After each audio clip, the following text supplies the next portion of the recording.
अस्सलाम वालेकुम स्टूडेंट्स। तो इंतज़ार की घड़ियां ख़त्म हो गई हैं। तो जैसा कि आपको पता है कि एसटीआई की जो मेरिट लिस्टें थी वो अपलोड होनी थी, तो वो अपलोड हो चुकी हैं। तो अब हम चलते हैं दोबारा से अपने पोर्टल को लॉग इन करते हैं और देखते हैं कि हमारा मेरिट बना है या नहीं बना, हमारा नेम लिस्ट में है या नहीं है, वो हम चेक करते हैं। दोबारा से हम अपने पोर्टल की तरफ चलते हैं। यहाँ से मैं अपने पोर्टल को लॉग इन करता हूँ। मेरा ऑलरेडी लॉग इन है पोर्टल। तो ये 3 लाइनें आपको नज़र आ रही हैं। तो ये जो फर्स्ट पे होम है, दूसरे नंबर पे व्यू प्रोफाइल है, तीसरे नंबर पे अवेलेबल इंटर्नशिप्स। इन तीनों को हमने छोड़ देना है और अब हमने जाना है ट्रैक एप्लीकेशन पे। जो ही मैंने ट्रैक एप्लीकेशन पे क्लिक किया तो मेरे सामने ये प्रोफाइल शो हो रहा है। तो अब हमने क्या करना है, हमने जाना है ये लास्ट पे जो एक्शन आपको नज़र आ रहा है, एक्शन के नीचे ये चारों स्कूलों जिन पे मैंने अप्लाई किया था।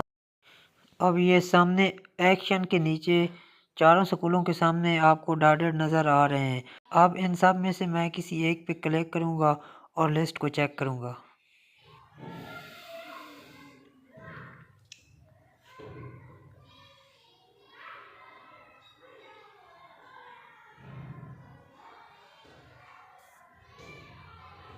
अब मेरे सामने ये लिस्ट ओपन हो गई है। तो आप देख रहे हैं ये मेरा नाम आ रहा है ग़ुलाम यासीन, ये आप देख रहे हैं। तो क्योंकि मेरी प्रेफरेंस जो थी वो फर्स्ट थी, तो ये आप देख सकते हैं।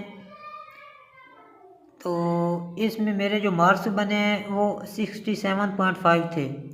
तो मेरी ये फर्स्ट प्रेफरेंस थी। तो अब देखते हैं मेरिट क्या बनता, हमारी सिलेक्शन होती है या नहीं होती। एक स्कूल की मेरिट लिस्ट मैंने आपको दिखा दी। हमें पता चल गया कि लिस्टें जो हैं वो अपलोड हो चुकी हैं और हमारा नाम है इसमें। तो अब इंटरव्यू के लिए हमें मैसेज मिलेगा, तो हम इंटरव्यू के लिए जाएंगे। तो यूँ ही कोई अपडेट मिलती है इंटरव्यू के हवाले से तो वो भी मैं आपसे शेयर करता हूँ। तो नेक्स्ट वीडियो में मिलते हैं, तब के लिए आप इंतज़ार रखें। यूँ ही कोई अपडेट आएगी तो मैं आपको बताऊँगा। और मेरी फिर से सभी को गुजारिश है कि जिन लोगों ने मेरे चैनल को सब्सक्राइब नहीं किया वो चैनल को सब्सक्राइब भी लाजमी कर लें और बेल आइकन को भी ज़रूर प्रेस करें, ताकि मेरी आने वाली हर वीडियो का नोटिफिकेशन आपको मिलता रहे और आप इससे फ़ायदा जो है वो उठाते रहें।